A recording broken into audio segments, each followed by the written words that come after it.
Hello guys, welcome back to BoreDraw. We're continuing our 23-24 season previews, and today we're talking about the boys from up north, Newcastle. Eddie Howe's army. Come we're on. talking about the Toon army, and last season was a bit of a roller coaster for them. They reached heights that they didn't think they would hit. Obviously, a big Saudi takeover the summer before, but yeah, we're very excited for what's coming up this season. Yeah, don't look down because the heights will scare you. It will scare you, especially at the top of that St James's stand.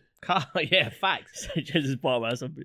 So, should we talk about their first season under Saudi ownership and how it went? And how it went. And Eddie, how it went.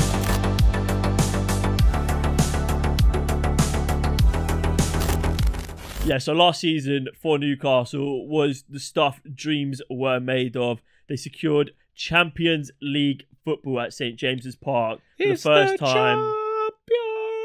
For the first time in many fans' lifetimes. Could you tell I had to think about what that song went like? Because for me, it's been Europa Nights for Thursday nights. Europa for a nights. hot minute now. So I actually forgot what the Champions League anthem was for a second, but I also need to memorise it again. But yeah, Newcastle back in the Champions League for the first time in God knows how long. Managed by one Eddie Howe. Yeah, it's been an absolute roller coaster for Newcastle. I think they overperformed anyone's expectations of them. They had, when Eddie Howe came in, they were relegation candidates. I think they were round that bottom three at Christmas, and he took them to an 8th place finish or 10th place finish, something really crazy. Then this season, they just kept going and going and going. And obviously, they had a massive thing, the big deal about the Saudi ownership. And it is a big deal. We'll talk about that. Yeah, and it is a big deal. But we're only here for football right now.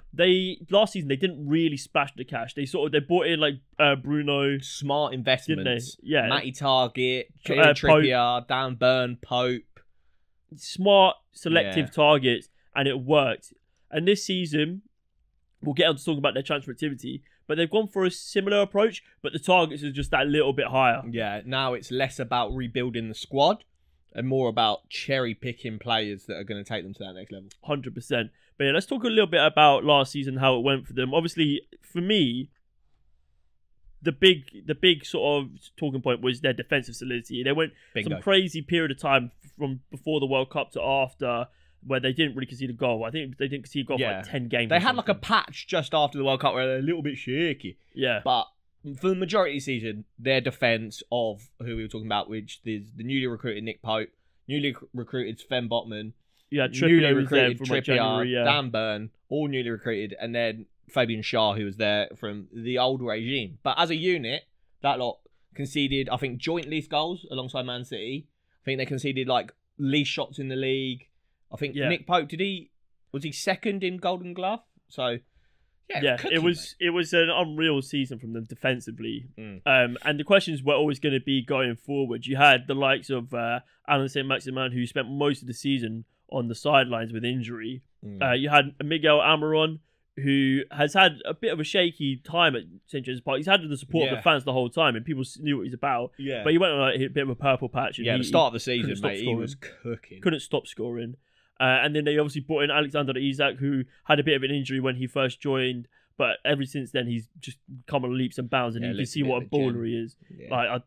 He's so tall and so massive, but he's got a touch. Elegance. He's elegant, mate, as anything.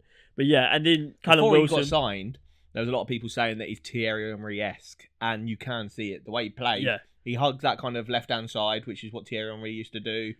He's big, he's fast, but he's got disgusting assist against. Yeah, where he dribbled it all the way up the left-hand side. Yeah, it's so tapped. And that is Thierry Henry behaviour. Yeah, 100%. So, yeah, he's a player. There's one where Suarez done it, where Dirk Kuyt scored a hat-trick, and Suarez went past 4 players inside that sort of square of the box. Beautiful. But yeah, he was unreal. Callum Wilson, excellent. Quality player. Top player. And I'm happy to see him stay injury-free for a longer period of time, because he's been a bit blighted by injuries, but yeah, outrageous player. Who else we got to talk about? Joe Linton, Chris Willock. Not Chris Willock. Joe Willock. One. Joe Willock. Yeah, Chris Willock's shit. Anyway, yeah, Joe Willock. But yeah, Joe Linton for sure, because when he got signed, he was made a bit of a joke man of, because he was this striker that I think he was at that point their record signing, 45 mil, couldn't hit a barn door, bless him. But now in this revitalised kind of role, attackive left-hand side 8. Whoa, mate, he's got legs. He's huge. He does have legs. He's got tech because he's Brazilian. And now he doesn't have to carry the kind of goal-scoring burden. He's got 3. Never really did that, did he? Yeah, well, exactly. And he never. And now he's chipping in with goals because the pressure isn't on. Yeah. And mate, he's cooking. He's quality player. Yeah, no, they've got a really solid team of like players who are punching way above their level in terms of, we're talking about like Joe Willock, probably like Miguel Almiron, Dan Burn, Fabian Schär, maybe even Nick Pope. Yeah, these players, and they're fighting because they know that they have to fight. They don't want to miss out on the kind of the journey that Newcastle are going on, because they know like half a season of poor performances or not being available or kind of not being in the plan, you're going to get sold and you're going to miss out on where this Newcastle journey is going to go. Because we'll talk about the transfer window in a sec, but like Alison Maximan had sight out for God knows like the whole season pretty much, and Eddie Howe's seen the team without him, realised they don't really need him, and he was a cult hero. Yeah, no, like I think he would have stayed. Yeah, if he was given the option, but you know, the Saudis come calling. Let's talk about what they got up to this summer in the transfer window.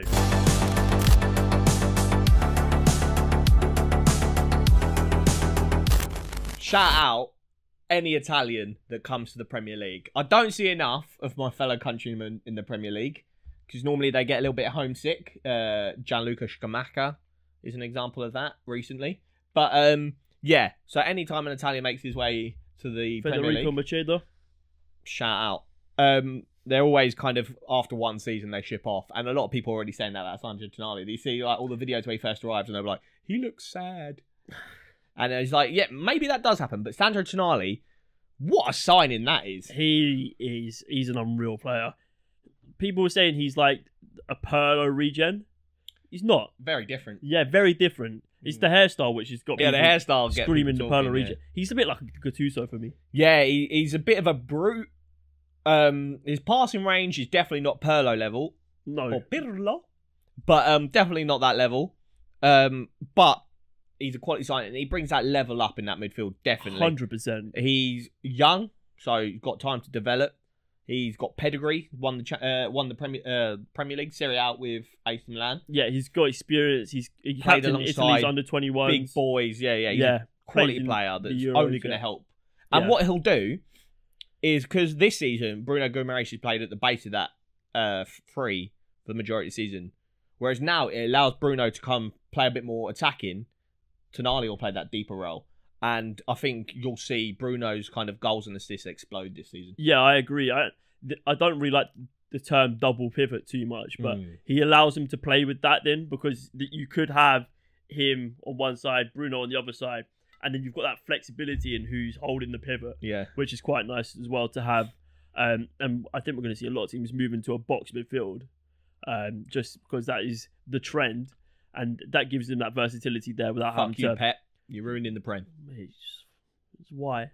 But yeah, it's... I know. I think it's a fantastic signing, and it shows... We spoke about this earlier. It shows the targeting, the level where they're at now. They know that they can get these top caliber players. Because if you told me before last season that Newcastle were going to be signing Sandro Tonali, who's one of the most up and coming midfielders. Mate, if you told me at the start of this window, I'd be baffed. When I saw these links, I was like, "What the fuck is going on here?" I was thinking, Man City, Real Madrid, sort of like those echelon, maybe like PSG. I think there is a discussion to be had about the AC Milan ownership situation. I think there is like a problem going on there. They've got like a new sporting director in. I think they sacked the manager's gone. Maldini was there and he's left. So I think there's a lot of turmoil at AC Milan at the moment. And maybe the Italian leagues don't have any money. Exactly that. And I think Newcastle have pounced on that, seen a big asset, and they're like, I'll have that, thank you. Yeah, no, mate. It is really good. Who else did they manage to get through the door? One, Harvey Barnes, who I think we've been saying on the pod for a while is a very, very talented player. I think he's so underrated. That is underrated and kind of been stuck. Well, Leicester were good. Let's not slate them too much. But he should have made that move up to a top 6 club a season or two ago. And it's weird that move hasn't kind of materialised for him. The problem is, Leicester could have been a top 6 club. That's probably why the move hasn't materialised. But I think this move, we'll see what he's about. Mate, he's so good. He's in a Leicester team that have been high and been low. He's always been, for me, kind of like the standout player. Yeah, I like James Maddison. When Maddison wasn't doing it, it was Harvey Barnes. But I really like Harvey Barnes. He's so direct. I don't think there's many more direct wingers in the Prem. I think he's got fantastic output as well. People slating him for his output. I think he's got fantastic output. I think he's really good. He's less injury prone than Anderson Maximan. And I think he'll do more goals, more assists than Anderson Maximan. Yeah, he's not as stylish. Yeah, I was going to say, he's probably not as fucking sexy on the eye. But at the end of the day, it's all about numbers. Mate, so Eddie Howe's building a unit. He's not a star player kind of guy. He's a unit. I will miss Anderson Maximan in the Premier League. We'll talk about him. He has moved on to the Saudi League. He's playing alongside Bobby Firmino and Riyad Mahrez. Which is we're gonna have to do a Saudi Pro League episode. That is like a so much FIFA Ultimate Team front three. There's so much shit going on there. Yeah, like, so many ballers are there now. Yeah, so that is insane. But yeah, I love watching St. Maximin play. The Gucci headband will always be in my memory. Yeah. He is a streets will never forget player in every sense of it. Newcastle been blessed with that. Him and Ben Arthur. Yeah. Johan Kabay. Do you know who I was thinking about the other day that no one really talks about anymore? Talk to me. Samir Nasri. Yeah, it's because of that fucking. Do you know that tweet where he was getting an IV drip and then that lady stole his Instagram, stole his Twitter account and But I saw a picture of him recently. He's mad fat. Is he? You know? Have you seen the Turkish guy on TikTok where he's like, maybe Samir. I don't know, but yeah. Where were we? Harvey Barnes. Yeah. The Harvey Barnes, great signing. Yeah. Yeah. Talk about how they're going to line up next season. Let's talk about how this Newcastle team are going to line up now that they're a Champions League fighting team.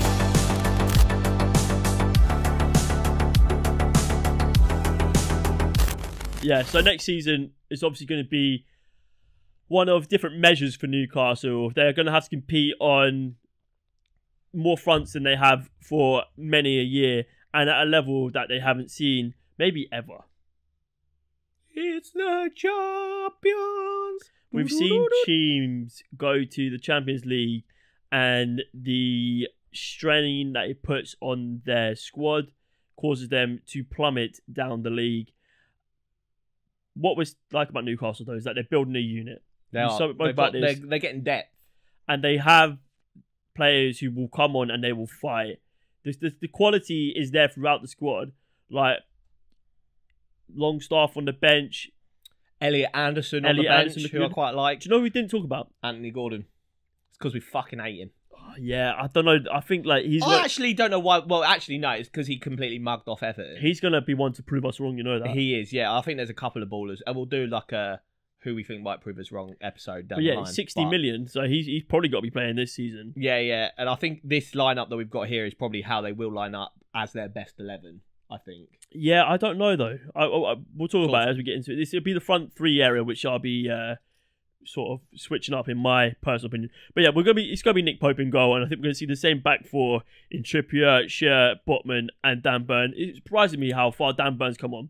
I think Dan Burn's quality. Yeah. And why would you change that back line when it's one of the best defensive lines? I remember when Mourinho came to the Premier League. I can't remember who he was talking about. Maybe John Terry on an interview. He was saying all he wanted were players in his defence that didn't lose a header. Mm. And that is like the long and short of it. Don't how many goals did Newcastle concede from how many headers did they concede last season? Exactly. Probably minimal. Yeah. And that's what you can tell in Man City. They're building a squad, or built a squad now because they're fucking there already, of just units that no one can compete with. And if you win back in the day, it was tick-a-taka. That was the vibe. You needed quick, smart, but not everyone's technical. Everyone can play. But now the technical level is so high that it's back to being beat physical. that. Yeah, you need to be physically dominant. We've come a full circle almost, and it do be like that. But yeah, we're gonna see the same back four of Trippier, Shearer, Botman, and Dan Burn. We're gonna see Sandro Tonali take up his position in midfield alongside Bruno Guimaraes and Joelinton, Brazilian counterparts. And then that is a good midfield. That is a top midfield. That's a midfield that will battle you. Yeah, that's a battle. Big time. But yeah, and then on the left hand side, we might see new boy Harvey Barnes starting. Yeah. For me, this is where it gets a bit contentious. I don't know. Last season, I thought they played their best football when they had Isak out on the left and Callum Wilson through the middle. I think that was their best duo. But the problem is it leaves them lightweight up in that striker department on the bench. We've seen Anthony Gordon play as a striker for Everton. Doesn't do it for me. No, not about it. Not quite sure where Elliot Anderson's best position is. I think he'd rotate with Bruno. He's kind of like an attacking number 8. Yeah. And I like him there. And I think learning from Bruno, coming on, playing like the whatever the fucking Carling Cup's called these days, playing the FA Cup, playing maybe Champions League group stage later on. I think he's a good player. I don't know if anyhow it'd be as adventurous to do this, but in sort of like a really advanced 8 into like a false 9 playing position. Not that sort of like floating 10 playmaker, but put it in the comments. Where do you think Elliot Anderson? Because he looks like a baller. Yeah, he looks like an outrageous talent. Playing spot would be. But yeah, our front three we got here is Harvey Barnes, Alexander Isak, and Anthony Gordon out wide on the right. But yeah, they've got depth in that forward position. We'll put respect on Callum Wilson's name because he is quality. But I think for the future, that front three is the future. They're all young. They've all got a point to prove. The benefit for anyone who's not made it into their starting 11 is that they've got so many games this season that everyone's going to get a chance. And the problem is, Callum Wilson, we know what he's like, and we don't like to say it, but he is injury prone. Yeah. So you're not going to get 38 games in the Premier League out of him, plus however many in the Champions League. He's no frills, no spills, but what he is fucking goals. Man. Yeah, he's unreal. Yeah, it's really good. Newcastle fans, let us know down below. Are you excited about your European adventures this season? Because we are excited to follow along and follow that journey. But yeah, let us know down below. Are you happy with what you've done in the transfer window so far? If not, who would you get in? Let us know. But yeah, remember to like, comment, and subscribe. Hitting that button really does help. We're nearly there. The season's nearly upon us, and we're going to be giving you content every single day until the season starts. And when the season starts, it doesn't stop. We've got a big video when the season starts. Big plans, big stuff coming this season. So make sure you are about for it. Thank you very much for watching, guys. It's been BoreDraw. And for one last time, it's the champions!